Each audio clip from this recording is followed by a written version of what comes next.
Hi there, thanks for joining me today. If you're new here, my name's Molly. I'm a knitter based out of the San Francisco Bay Area, where I live with my boyfriend and my cat Lola. And on this channel, I talk about all things knitting and any other crafty thing that might be striking my fancy that particular week. Today, I finally have another podcast episode for you. It's been a few weeks since I've had major progress on something and felt compelled to make a podcast. I felt like I couldn't really do it because there just wasn't that much new to talk about. I mostly was knitting on a sock for my boyfriend's mom, but I have set that aside and I'm planning to frog it because it's become really clear that it's going to be way too big. I knit the adult size large and she wears a pretty big shoe size, but I think I probably should have knit the medium and then just made the foot long because I have another pair of socks I've made for her and they were probably a good inch wider, maybe more, and I think it just was going to be way too big. So unfortunately, all of that work is down the drain and I'll have to restart, but it's kind of opened me up to working on a few other things, other gifts, other things for me. And with the little progress I'd made, I felt inspired last week to make a video where I just did some knitting chores, I guess. I did a lot of the things that have been sitting around, the frogging of some sweaters that I knew I wasn't going to finish and or wear, the finishing of some pieces, including this, that had just been waiting for a while in a stage of completion of knitting, but not completion of the other steps. And that really made me excited and energized me to get to work on some other things.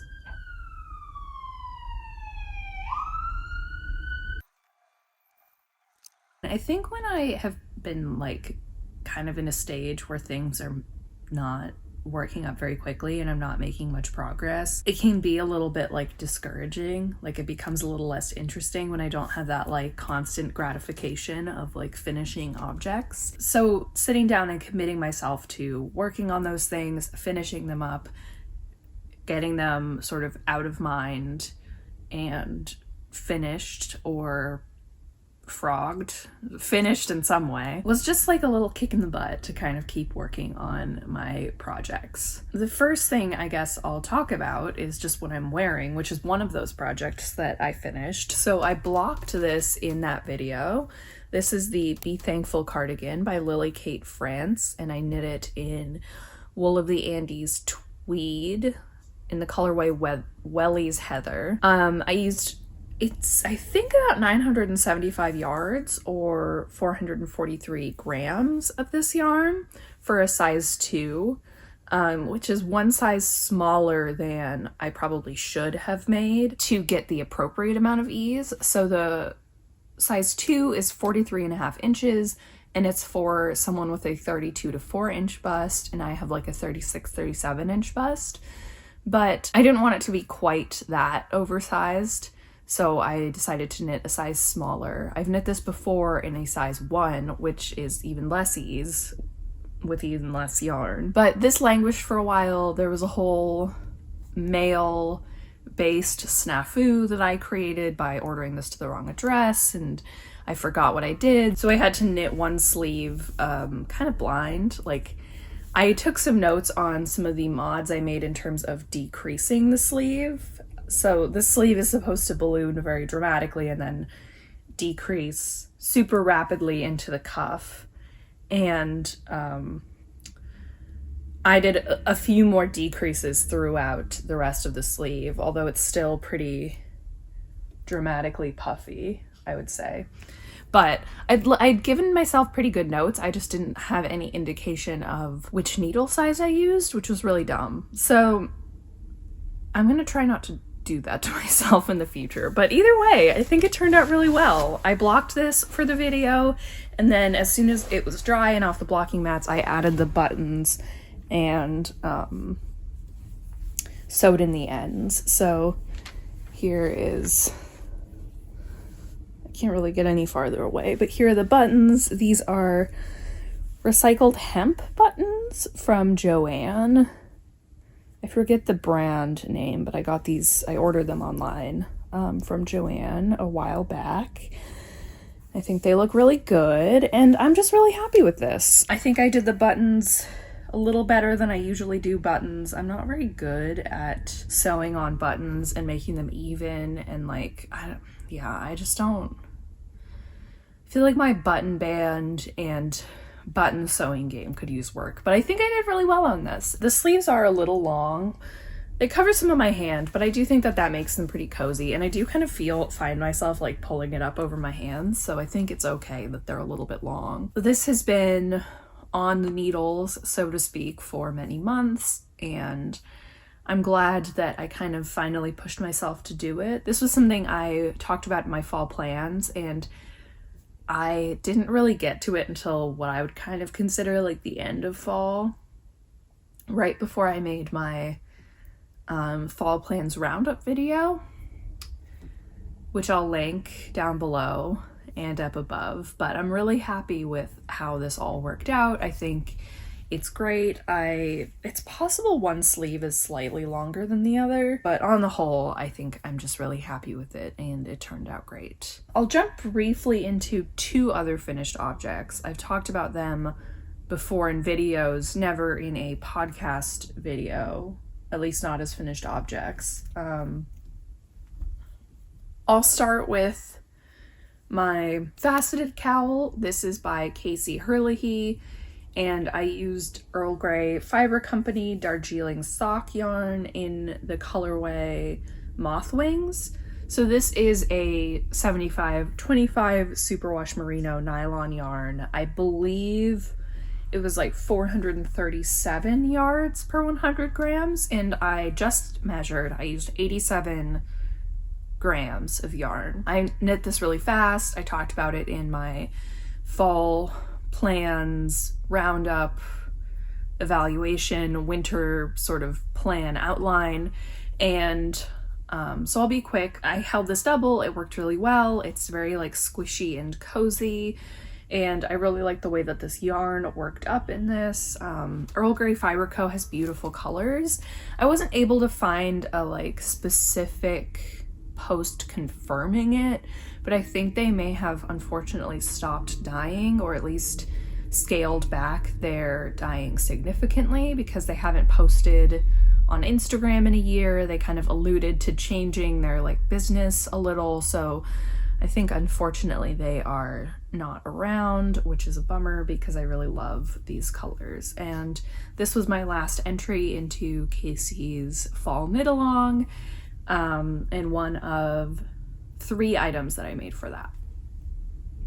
The other thing was my Time Sweater by Lily Kate France. This is something I also finished for my last video. I just had to sew in the ends. Now, I have talked at length about this. I knit the sleeves. I had to frog them because they were super long, and re-knit them, and then reblock them. This isn't the type of thing where you can just kind of frog a couple rows because of these dropped stitches. I blocked this, but it just kind of sat for a while without me working on it at all. I think I probably started this in February or March, and I was just kind of tired, so it languished for a while, but it's done. I really like how it looks. I think it fits really well, and it's very beautiful, and I'm so happy I finished it. I used Scopius Terrazzo, which is a merino viscose yarn, or a wool viscose. Actually, I'm not sure if it's merino. DK weight. And then a mohair silk Valley Yarn Southampton in, I believe, slate blue. And the terrazzo was in Fontana. So really happy with how this turned out. It's a little lower cut than I was expecting it to be, so I do feel like for most things I will have to wear tank top with it, but that's fine. I think it looks really nice. So also a finished object that's gotten a decent amount of play on this channel recently, but I want to make sure that I'm talking about them in podcasts too. I also have 2 whips. The first one I am excited to have an update on. This is the Shifty by Andrea Mowry, or Drea Renee Knits. I'm Turns out I have the whip at the bottom of my bag. The last time I showed this to you, it was just a collar. It was just the ribbing, and I was about to get into the short rows at the back of the neck. I was feeling a little intimidated. I am happy to report that I have finished the short rows and I've moved on to the rest. For this, I'm using Cascade Heritage Wave, which is a fingering weight 75/25 merino superwash and nylon yarn. For the main color, I'm using Woodsy, and for the first contrast color, the only one in here right now, I'm using Forest. My next color, I think, will be Stained Glass, and I also have blues. So these are my 3 contrast colors. It doesn't feel like that small of a needle when I'm knitting on it, but trying to like show this, it feels small. So this is how it's looking in the stitch pattern. So this is knit in mosaic knitting all over. So you're basically knitting 2 and then slipping 2, or knitting 1 and slipping 1 as you're doing these. Blips is what they're called in the charts. That's what this stitch pattern is called by Andrea. Here are the short rows that are done in stranded color work, which was a little bit confusing. Just like a slight struggle to kind of get the stitch pattern correct and to make sure that I was doing it right. And I did have to redo it once. You can tell that it looks a little bit different here than like it does up here, because there's that like slip stitch thing happening, which kind of changes the way the color work looks a little. I don't know how obvious that is here, but I'm really happy with it, and I've been really enjoying the way that it is and it feels to knit, I guess. It's easier than I thought. I guess for some reason I'm like so focused on things like raglan sweaters where you're doing increases every round or every other round, I guess. Even though I've knit like a decent number of circular yoke sweaters, for some reason I just like am not in the mindset of having like increases not evenly distributed throughout the sweater. Like where you're knitting multiple rows without any increases. Even though I just knit like my quilty, I'm looking at my sweaters over here. I've knit a good number of circular yokes, so it's kind of funny that this is like, oh, but you really are only doing the increases on rows that are knit in your main color only, which now I'm like, duh, of course. But for some reason I was expecting it to be more like increasing and trying to do the blips and like figuring things out. And of course that's not how it is. Like, so it's almost easier than I kind of was expecting, because in my mind this was just like, you're always doing the color work. Every round has color. I don't know what I was thinking. It's not hard. I mean, it obviously doesn't grow very fast. Like this was multiple days of work, pretty dedicated work, and it's not that far along, but still I'm really enjoying the process. It's fun to knit, and I'm really excited to get to the next color and just see how everything looks as it's like flowing together. You know, my main color has some variation to it. This is only 1 ball. I might work this ball from the outside, because you can see in the middle it's very blue, and then it goes kind of to purpley red, and here the outside has like kind of 3 strands, one like a purple, one like a navy blue kind of, and one a red. So I might go from the outside of this. I've never done something where I have to do like such aggressive color management. I don't know, like this one I think I might also do from the outside. The inside is just lighter than the outside, and I think it might look better to have a slightly darker color. So it's just this is like, I think I'm a little bit intimidated by like having to do this kind of color management and think about it. I've never done, I'm trying to think. I've never done color work like this with a color changing yarn. It just feels like there's many more decisions to make. Like, it's not like when you do normal color work and the decision is like, okay, I've got these 3 colors and they're all like solids or marls or heathers. You know, they're all colors that don't differ across the skein appreciably. You have to really think about which part of the color you want to show. And when I think about the sleeves too, I think I'd kind of like the sleeves to match each other and maybe the body part that they are close to. So it's gonna be a little trip and we're gonna see how it goes. But I'm excited to go through that experience and see how it knits up, because this has been, as I've mentioned in previous podcasts, something that I have been thinking about for like forever, for years. I've been planning to knit this, and I'm excited that the day's finally come and that it seems like it's working out pretty well. Last, but certainly not least, I have one more whip. This is Audrey's First Day by Elizabeth Smith. I'm using Wool of the Andes bulky superwash in bamboo heather, which is a 100% superwash Peruvian wool. And this is for my boyfriend's nephew, who's like about, I don't know, 16 months, 18 months. It's like close to a year and a half. And I'm making the smallest size of this pattern, which is 2T, and it's going well. I really flew through the body of this, and I've made one sleeve. I just picked up the stitches for the other sleeve, and of course I have the collar to do. It's a kind of hard show just because the front is rolling so dramatically, but this is like a V-neck, and my plan is to make a shawl collar using short rows. I think I'm broadly going to be using the Baby Sophisticate pattern as a guide. This is something I talked about in my winter plans portion of a video a few weeks ago. So we'll see how that goes. I'm just happy it's knitting up fast. My hope, I suppose, is that I will be able to finish this and sew on the buttons, so like block it and sew on the buttons before we leave, but we leave relatively soon, so I don't know how well that's gonna work. I do think I'll probably finish it by like tomorrow, barring any sort of huge problems with the shawl collar.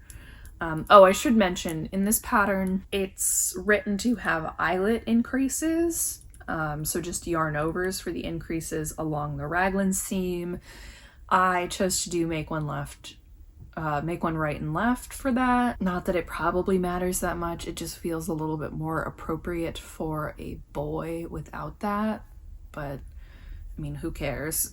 That's just what I decided to do here. I'm excited to see how it works up. I have some like light wood tone buttons I plan to put on this, and if I don't finish it before my trip, that's okay. I think my boyfriend's mom should have like sewing needles I could use to put the buttons on. I'll be bringing tapestry needles. There's plenty of craft stores around where I could probably get a thread that would match this okay. If I don't have one in my like little sewing kits and stash stuff that I have, I might have something in there, but if I don't, it'll be fine. It's just something that would be a little bit easier to maybe deal with at home. I think it's turning out cute, and I always kind of forget how fun baby and toddler makes can be because they go so quickly. Yeah, I'm excited to see. I hope this fits.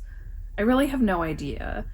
I had to mod the sleeves because I'm using a bulky yarn instead of an Aran, and the row gauge is pretty close, but the stitch gauge is pretty close, but the row gauge is bigger. Like I think I have like many fewer rows per inch in mine, so I had to mod the like decreases a little to make what I think are sleeves approximately the length that they're supposed to be. But I already figured that out for the first sleeve. I just have to copy for the second sleeve and we'll be home free. So I don't have any acquisitions to show you. I guess I'll talk a little bit about my like knitting plans for the remainder of the year, which is so strange to say. I'll be going away in a little bit. I'll be leaving in a few days to go to Huntsville, Alabama to see my boyfriend's family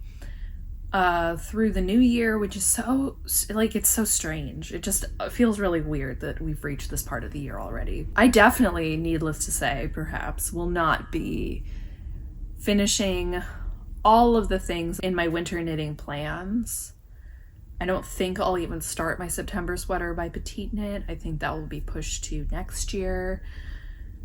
I don't think I'm gonna bring it because it's a lot of yarn. My plans for what I'll bring with me are my boyfriend's muscle burrow, which has become a whip again. You'll know that if you watched my knitting chores video. I'm gonna be knitting in an all over twisted rib instead of half twisted rib, half stockinette, which is what I did previously. So I frogged down the stockinette portion and we're back to the twisted rib. I'll be bringing my shifty for sure. Probably my boyfriend's mom's socks. I don't know if I'll bring any other yarn. I think I'll definitely be yarn shopping there because they have a lot of really good yarn stores in the area. I've been to 2. There's a third I might want to try to check out that's a little farther out, but we'll see. We'll see if we make it out there. So I think I'll just bring my interchangeable needle set and some other needles. I've been using fixed needles a lot more recently, actually, but you know, I'll make sure that I have some needles if I plan on casting on any projects that are not the ones that I am bringing with me. And the interchangeable needle set's really easy to pack. I do like to pack carry-on only, so we'll be gone for like 2.5 weeks, but I'm going to try to limit what I bring quite a bit. This is almost made harder by the fact that it's sort of a loungy trip with a lot of downtime and chill time, family time where I'll want to knit, and have, you know, my electronics with me. That's a little bit hard to balance with more minimalist packing. Like when I went to Boston in the like early summer this year, I packed in a 30-liter backpack, which is like almost carry-on under seat sized or personal item sized. I had packed it pretty full, so it didn't fit under the seat, and I had a tote bag that I used as my personal items, so the backpack was up in the overhead bins. That actually worked really well, but that was a trip where we were like out every day walking around, seeing friends and family, going out to restaurants, and just like being very busy until I got COVID, but that wasn't part of the plan. So you know, my knitting, what I brought knitting wise was small. I wasn't trying to bring warm clothes, which is another part of this. So basically I'm like a pretty good packer and I'm pretty good at cutting things down, but when I know I'll be doing a lot of sitting around, that can be a little bit harder. So I actually think I might take you along for some of the packing, make a little vlog, and show you my approach to being a knitter who wants to pack knitwear, pack knitting projects, but still wants to limit the amount that I'm bringing with me and carrying. So look out for that soon. That's all I have for you this week. I hope you enjoyed this video, had some fun hanging out with me today and seeing what I've been working on. I'd love to hear what you've been working on, so if you feel so inclined, leave me a comment below and we can have a little chat about your projects as well. If you liked this video, don't forget to give it a like and consider subscribing to my channels. I make videos about knitting every week. Thanks so much for joining me today. I hope you have a great rest of your day. Happy knitting, and I'll see you soon. Bye.